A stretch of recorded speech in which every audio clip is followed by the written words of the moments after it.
Hello friends, दायरा study point में आप सभी का एक बार फिर से स्वागत है।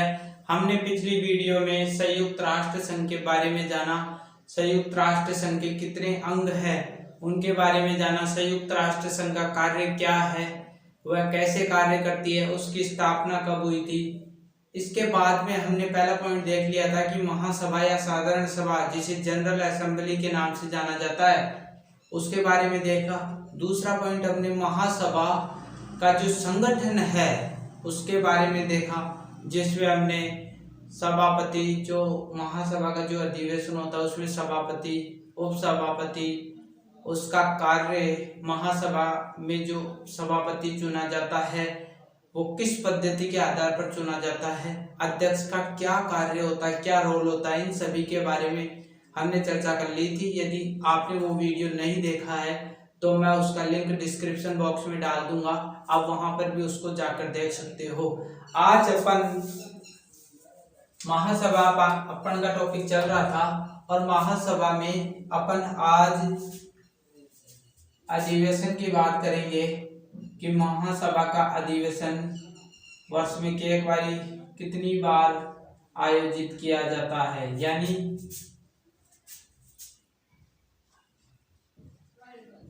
महासभा का अधिवेशन, यानी यदि आप इंग्लिश लिखना चाहो तो लिख लो सेशन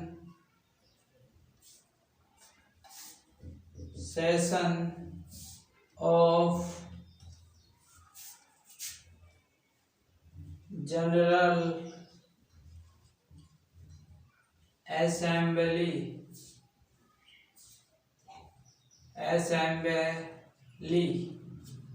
यानी ASSEMBLY, यानी सेशन ऑफ जनरल असेंबली, महासभा का जो अधिवेशन है उसके बारे में डिस्कस करेंगे आज।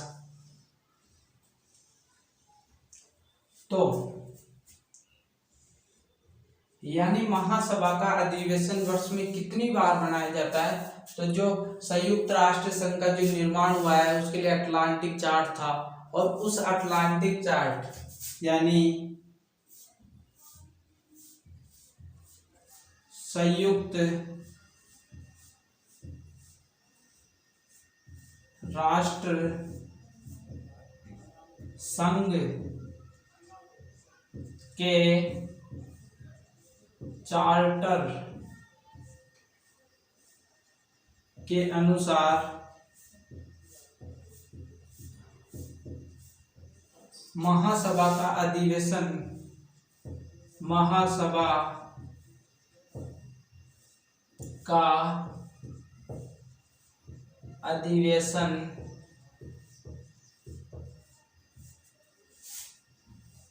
वर्ष में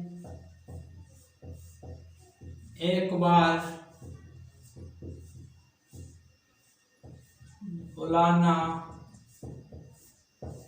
अति आवश्यक है, अति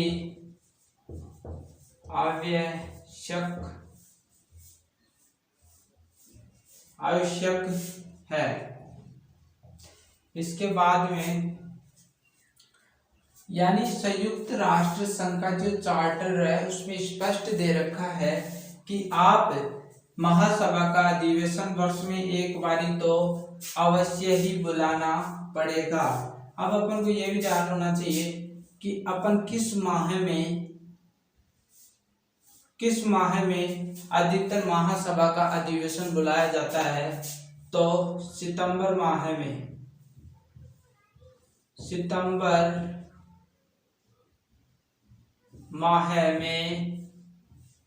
जगह न्यूयॉर्क, यानी सबसे ज्यादा सितंबर माह में स्थान बता दिया है, न्यूयॉर्क में यह अधिवेशन ज्यादा बुलाया जाता है। यदि यहाँ पर यह भी दे रखा है कि यदि आप और दूसरे स्थान पर बुलाना चाहते हो, यानी न्यूयॉर्क है उसके जगह यदि आप दूसरे स्थान पर इस महासभा का अधिवेशन बुलाना चाहते हो तो महासभा के सदस्यों की प्रार्थना पर, यानी उनकी प्रार्थना पर आप अन्य स्थान पर अधिवेशन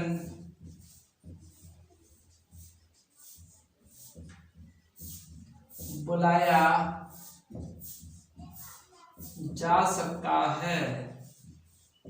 यानी कहने का मतलब ये है कि महासभा का जो अधिवेशन है सितंबर माह में न्यूयॉर्क में आयोजित किया जाता है अधिकतर, और यदि आप इस स्थान से दूसरे स्थान पर आयोजित करना चाहते हो तो उसकी शर्त ये है, शर्त ही है ये, इसकी शर्त सिंपल सी है कि महासभा के जितने भी सदस्य हैं यदि बहुमत के आधार पर प्रार्थना करें कि हमें अलग स्थान पर इसको आयोजित करना है अधिवेशन को, तो उसकी छूट आपको दी जाएगी।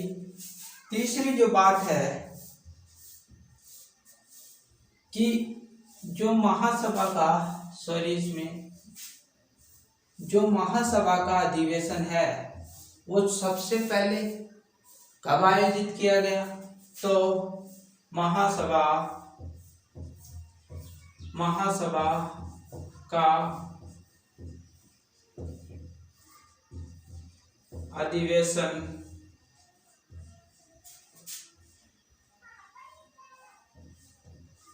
सर्वप्रथम 10 जनवरी 1946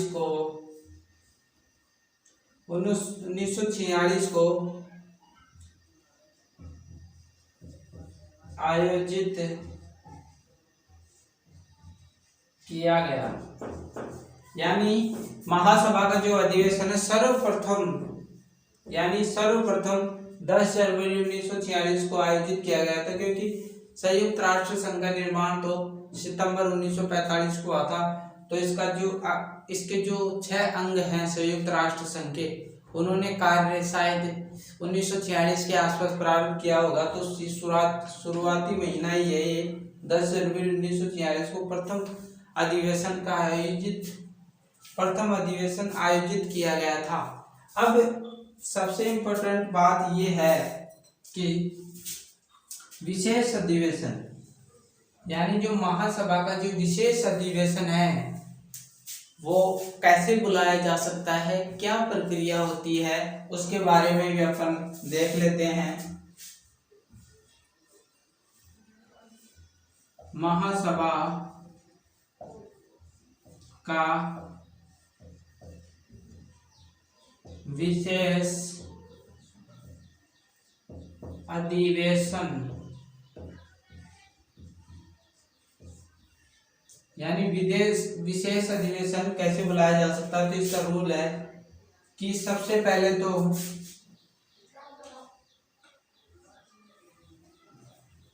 महासभा के सदस्यों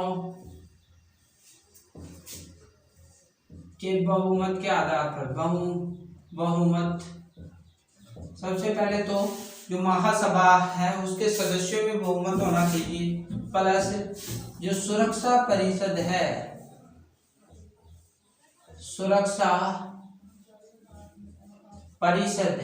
और सुरक्षा परिषद आपको पता है कि जो यूएनओ है इसका प्रमुख अंग है सुरक्षा परिषद, यानी 6 अंगों में ये भी प्रमुख अंग है सुरक्षा परिषद।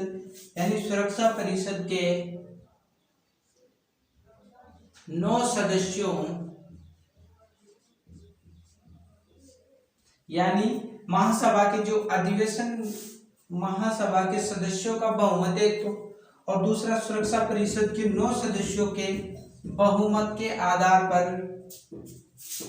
24 घंटे में 24 घंटे में अधिवेशन बुलाया जा सकता है। अधिवेशन यानी इमरजेंसी अधिवेशन बुलाया जा सकता है। तो महासभा का विशेष अधिवेशन की बात हुई कि महासभा का विशेष अधिवेशन कब बुलाया जा सकता है, इसका भी कोई रूल है। महासभा के सदस्यों का बहुमत एक सुरक्षा परिषद जो यूएनओ का प्रमुख अंग है उसके 9 सदस्यों का बहुमत दोनों को मिलाकर प्रार्थना की जाए तो यह अधिवेशन आसानी से बुलाया जा सकता है। अब अपन का तीसरा पॉइंट था इस यूनिट में। अब अपन चौथा यूनिट पॉइंट देख लेते हैं। यदि आप स्क्रीनशॉट लेना चाहो तो ले सकते हो, मैं भूल जाता हूँ मित्रों।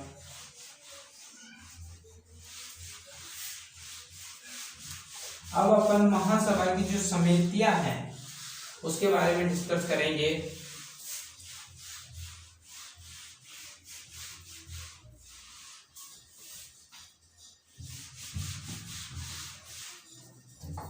यानी जो महासभा की जो समितियां हैं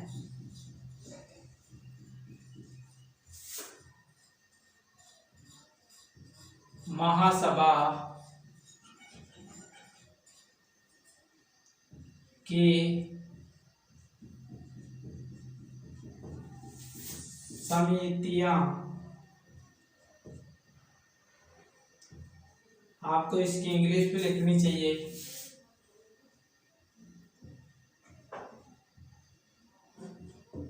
कमिटी ऑफ जनरल असेंबली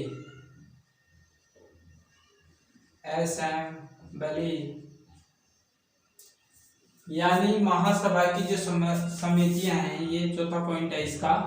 महासभा की समितियां कमेटी ऑफ जनरल असेंबली, तो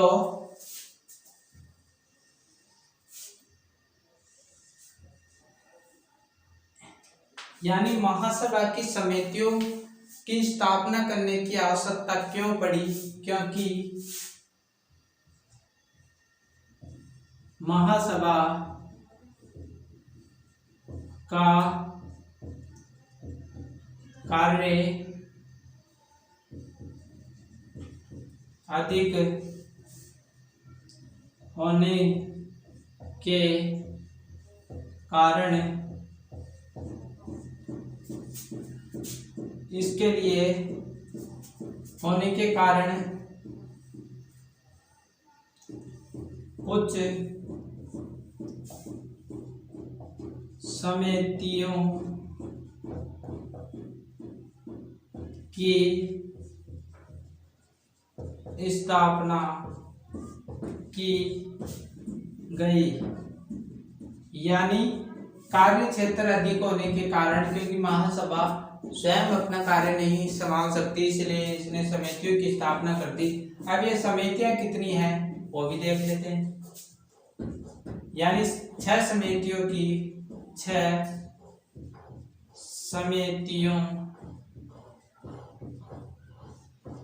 स्थापना की गई। स्थापना यानी 6 समितियों के पास की गई, यानी 6 समितियों के माध्यम से इसका कार्य संपूर्ण पूरा किया जा सकता है। अब इसके अंदर अपन को ये देखना है कि जो इसकी समितियां हैं वो कौन कौन सी हैं। तो यहां से स्टार्ट कर देते हैं अपन। तो पहली समिति है राजनीति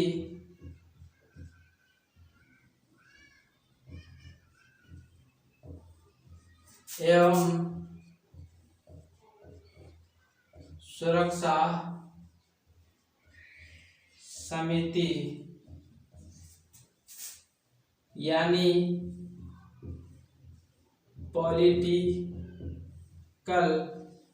पॉलिटिकल एंड सिक्योरिटी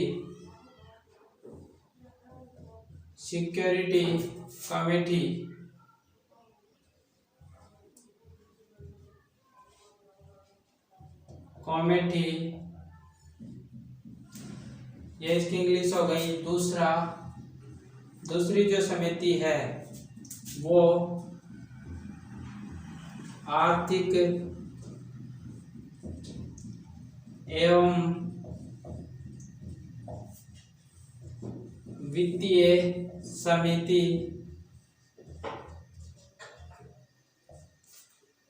यानी इकोनॉमिक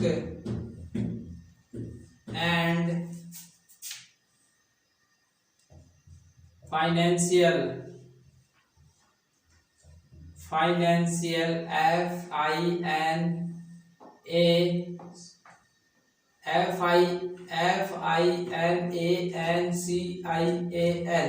फाइनेंशियल कमेटी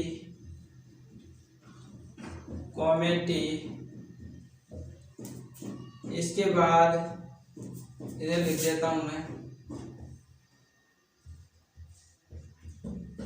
सामाजिक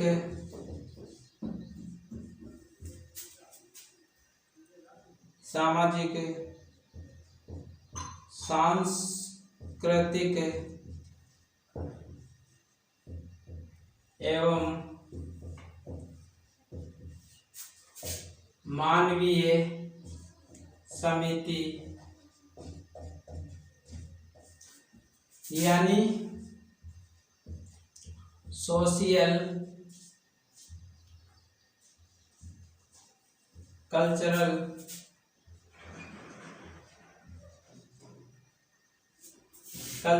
एंड ह्यूमैनिटेरियन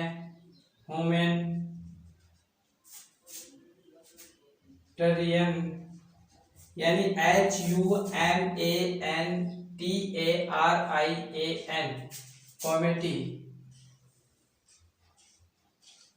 कमेटी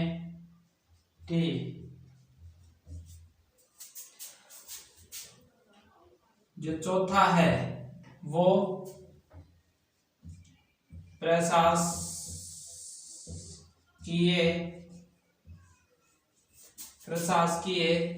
एवं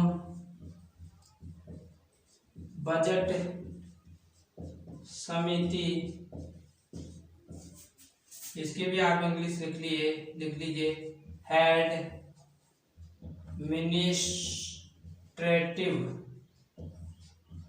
यानी ADMINITRATIVE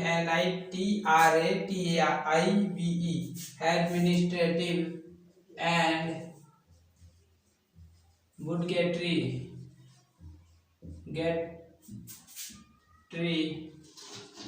कमेटी।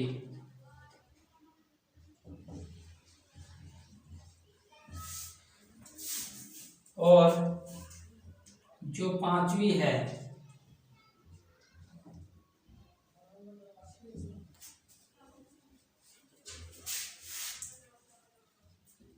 न्यास समिति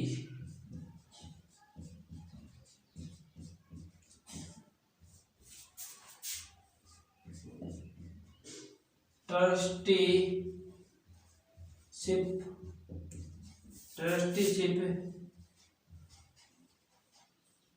कमेटी, ठीक है। और जो लास्ट समिति है वो विधि समिति है।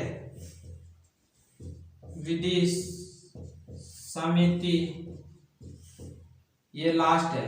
तो अपन ने 6 समितियों के बारे में डिस्कस किया कि राजनीतिक एवं सुरक्षा समिति राजनीति और जो सुरक्षा मुद्दे हैं वही संभालती है यानी पॉलिटिकल सिक्योरिटी कमेटी। जो दूसरा है आर्थिक एवं वित्तीय समिति आर्थिक यानी इकोनॉमिक एंड फाइनेंशियल कमेटी। और जो तीसरा है सामाजिक सांस्कृतिक मानवीय समिति यानी social cultural and humanitarian committee. प्रशासकीय एवं बजट समिति एडमिनिस्ट्रेटिव एंड बुडगेटरियल कमेटी। न्यास समिति ट्रस्टीशिप कमेटी और लास्ट विधि समिति। तो इन 6 समितियों के माध्यम से महासभा के जितने भी कार्य हैं उनको पूरा किया जाता है। फ्रेंड्स, हमने 4 पॉइंट देख लिए इस पॉइंट में। अगली वीडियो में हम महासभा के कार्यों के बारे में डिस्कस करने वाले हैं कि इसके कार्य क्या हैं। तो यदि वीडियो अच्छा लगा हो तो लाइक, सब्सक्राइब और कमेंट करना ना भूलें। आपके कमेंट हमें एक नई दिशा देते हैं। तो मिलते हैं अगली वीडियो में, तब तक के लिए थैंक यू।